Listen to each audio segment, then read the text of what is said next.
ایران کی پاکستانی پرچم بردار مزید 20 جہازوں کو آبنائے ہرمز سے گزرنے کی اجازت۔ اسحاق ڈار کا کہنا ہے پاکستانی پرچم بردار 2 جہاز روزانہ آبنائے ہرمز سے گزریں گے۔ ایران کا اقدام خوش آئند اور خطے میں استحکام لانے میں مددگار ہوگا۔ مذاکرات، سفارتکاری اور اعتماد سازی ہی آگے بڑھنے کا واحد راستہ ہے۔ پاکستان ثالثی اور سفارتکاری کا نیا باب رقم کرنے کو تیار۔ ایران اور امریکہ کو ایک میز پر بٹھانے کی تیاری۔ مشرق وسطی میں قیام امن کا مشن لے کر مصر، سعودی عرب، ترکیہ اور پاکستان کے وزرائے خارجہ آج اسلام آباد میں بیٹھک لگائیں گے۔ مصر اور ترکیہ کے وزرائے خارجہ کی 4 ملکی اجلاس میں شرکت کے لیے پاکستان آمد۔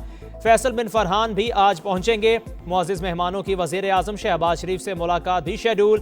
اسحاق ڈار کا ایرانی ہم منصب عباس اراغچی سے رابطہ۔ علاقائی صورتحال پر بات چیت، کشیدگی میں کمی کی ضرورت پر زور۔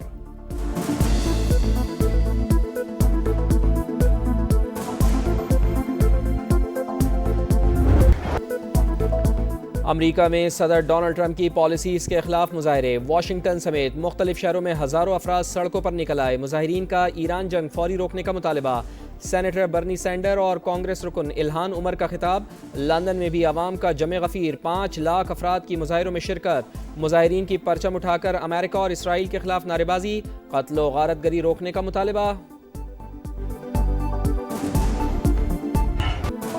ملکی معیشت کے لیے اچھی خبر، پاکستان اور آئی ایم ایف میں اسٹاف لیول معاہدہ طے۔ ایگزیکٹو بورڈ کی منظوری سے 1 ارب 20 کروڑ کی اگلی قسط ملے گی۔ معیشت میں بہتری، مہنگائی اور کرنٹ اکاؤنٹ کنٹرول میں امداد بڑھانے کا فیصلہ۔ مہنگائی کے اثرات کم کرنے کے لیے کیا گیا۔ مانیٹری فنڈ کا اعلامیہ جاری، کہا اسٹیٹ بینک قیمتوں میں استحکام کے لیے سخت پالیسی جاری رکھے گا۔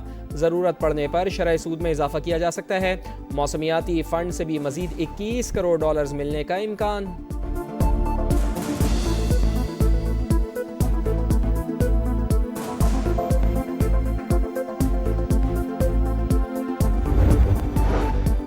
لاہور کے مختلف علاقوں میں بارش، موسم خوشگوار۔ Gulberg, Jail Road, Firdous Market, Ferozepur Road اور کلمہ چوک سمیت دیگر علاقوں میں بادل خوب برسے۔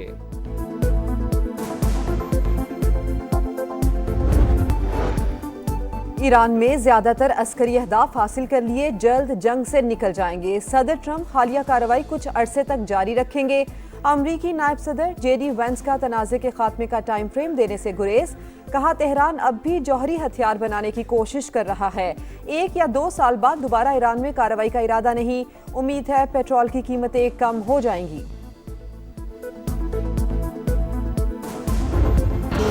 ایران کی اسرائیل پر بارود کی برسات، مزید کلسٹر میزائل داغ دیے۔ تل ابیب میں دھماکوں کی گونج، حیفا اور جمونا میں نیول ہیڈ کوارٹرز، ریڈار اور بندرگاہ نشانہ۔ بن گوریان ایئرپورٹ پر ایندھن کا ذخیرہ بھی ٹارگٹ۔ مشرق وسطی میں امریکی تنصیبات ایران کے نشانے پر۔ ایرانی فوج کا دبئی میں 500 زائد امریکی فوجیوں کو نشانہ بنانے کا دعویٰ، کہا ٹرمپ کو سمجھنا ہوگا خطہ امریکی فوجیوں کا قبرستان بنے گا۔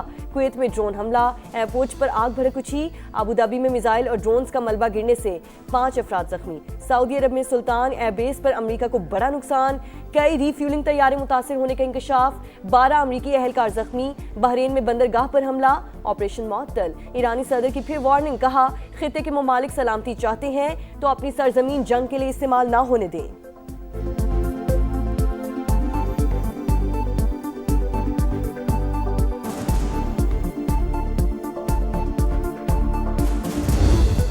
امریکہ اور اسرائیل کا شمال مشرقی تہران پر حملہ، 10 شہری شہید۔ وہ شہر ایٹمی پلانٹ کے قریب بمباری سے ایک ہی خاندان کے 4 افراد جان سے گئے۔ یونیورسٹی پر بم برسائے۔ اصفہان میں بھی حملے، مہر آباد ایئرپورٹ کے قریب دھماکے، پاور اور واٹر پلانٹس پر بھی حملے۔ عالمی توانائی ایجنسی نے تصدیق کر دی، تابکاری کے اخراج کا امکان مسترد۔ امریکہ ایران میں غیر قانونی ہتھیار استعمال کر رہا ہے۔ واشنگٹن پوسٹ کا انکشاف، لکھا 3 دہائیوں بعد پہلی بار فضا سے لینڈ مائنز گرائی گئی۔ ایران کے خلاف ممکنہ زمینی کارروائی، امریکہ کے مزید فوجی مشرق وسطی پہنچ گئے۔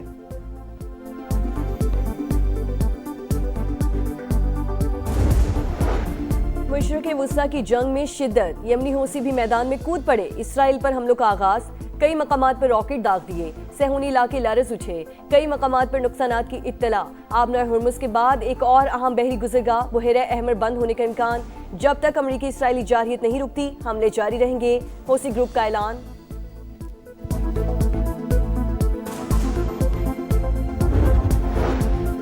لبنان میں اسرائیلی سفاکیت کی انتہا، گاڑی پر حملہ، خاتون سمیت 2 صحافی جام شہادت نوش کر گئے۔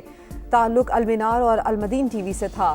دونوں صحافی اسرائیل کا مکروہ چہرہ بے نقاب کرنے کے لیے جا رہے تھے۔ حملوں میں طبی عملے کے 5 ارکان سمیت مزید 10 شہری شہید، تعداد 1180 ہو گئی۔ مغربی کنارے میں دہشت گردی، CNN کی ٹیم کو حراست میں لے لیا۔ صہیونی فوج کی درندگی کے شکار فلسطینی نوجوان کا جنازہ، ماں کندھا دینے پہنچ گئی۔ ایران جنگ اسرائیلی وزیر اعظم کے گلے کا پھندا بن گئی۔ نیتن یاہو اور موساد کے سربراہ میں اختلافات شدید تر۔ صہیونی میڈیا کے مطابق موساد چیف نے اسرائیلی وزیر اعظم کو ایرانی حکومت گرنے کی یقین دہانی کروائی تھی۔ ایرانی قیادت کی شہادت کے بعد تہران میں دوبارہ ہنگاموں کا پلان تھا۔ منصوبہ ناکام ہونے پر ڈیوڈ برنیا منظر سے غائب۔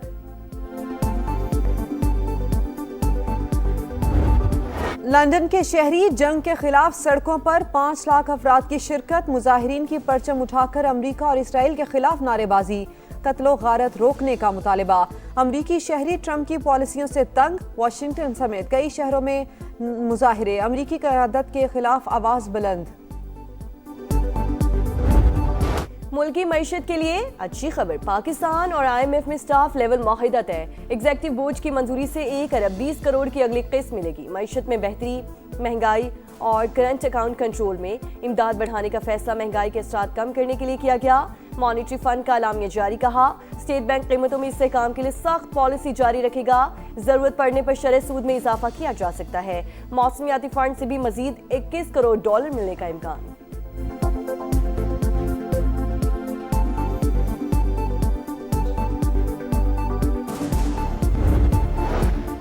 صدر مملکت ناراض تھے تو میرے استعفے کا مطالبہ کرتے۔ وزیر اعظم کو کہا گورنر سندھ کو ہٹانا تھا تو ہمیں پہلے بتا دیتے۔ 27ویں ترمیم کے وقت 140A کا مطالبہ پورا کرنے کا کہا تھا۔ چیئرمین MKM خالد مقبول صدیقی کی پروگرام 2 ٹوک میں گفتگو، کہا نظام سے مایوس ہیں، سندھ حکومت کا حصہ بننے کے متحمل نہیں ہو سکتے۔ بڑھتے اسٹریٹ کرائمز پر کراچی والوں کے صبر کا پیمانہ لبریز۔ 24 گھنٹے میں شہریوں نے فائرنگ کر کے 4 ڈاکو مار ڈالے۔ اورنگی ٹاؤن میں واقعے کی فوٹیج منظر عام پر آ گئی۔ ہلاک ڈاکو کرمنل ریکارڈ یافتہ اور پولیس کو مطلوب تھے۔ زمین سے محبت کا اظہار، پاکستان میں ارتھ آور منایا گیا۔ رات 8:30 بجے سے 9:30 بجے تک تمام غیر ضروری لائٹس بند۔ وزیر اعلیٰ مریم نواز کی ہدایت پر تمام ڈویژنز اور اضلاع میں 500 سے زائد مقامات پر روشنیاں گل۔ توانائی بچت، ماحولیاتی شعور اجاگر کرنے میں سما بھی پیش۔ ہیڈ آفس سمیت تمام دفاتر میں 1 گھنٹہ غیر ضروری لائٹس بند رہیں۔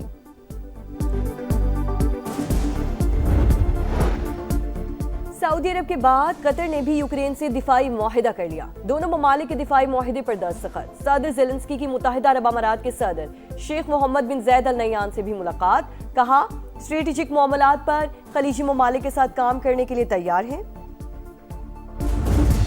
PSL میں ایک ہی روز 2 تگڑے مقابلے، پشاور زلمی کی راولپنڈیز کو 5 وکٹ سے شکست، 215 رنز کا ہدف 5 گیندیں قبل حاصل۔ ملتان سلطان نے اسلام آباد یونائیٹڈ کو 5 وکٹوں سے ہرا دیا، 172 رنز کا ہدف 19ویں اوور میں پورا۔ آج سنڈے بھی بنے گا فن ڈے، 2 مقابلے شیڈیول، حیدرآباد کنگز مین اور کوئٹہ گلیڈیٹرز دوپہر 2:30 بجے ٹکرائیں گے۔ لاہور قلندرز اور کراچی کنگز کا مقابلہ شام 7 بجے ہوگا۔ Modern technology, advance production, PSL کی نان سٹاپ لاجواب کوریج، اپنی مثال آپ، جدید کیمرے، منفرد گرافکس، ڈریسنگ روم سے آؤٹ فیلڈ تک، پچ سے باؤنڈری لائن تک، ہر زاویے کا احوال، اردو کامنٹری کا بھی اہتمام، 7 ملکوں کے کامنٹیٹرز کی خدمات، لیجنڈز کے تجزیے اور تبصرے، PSL کی brand value, sponsorship value, viewership میں بھی مسلسل اضافہ، quality cricket, naan stop transmission, marathon digital coverage, top class cricketers کی انٹری نے PSL کو بڑا برانڈ بنا دیا۔ اور مکالموں کی ادائیگی باکمال، ہر کردار بے مثال، نامور اداکار لطیف کپادیا کو بچھڑے 24 سال بیت گئے۔ لیجنڈ اداکار نے تھیٹر، ٹیلی ویژن اور سلور سکرین پر صلاحیتوں کا لوہا منوایا۔ شیشے کا آدمی، 50-50، برزخ، نادہ، نادیہ کے کردار آج بھی مداحوں کو یاد۔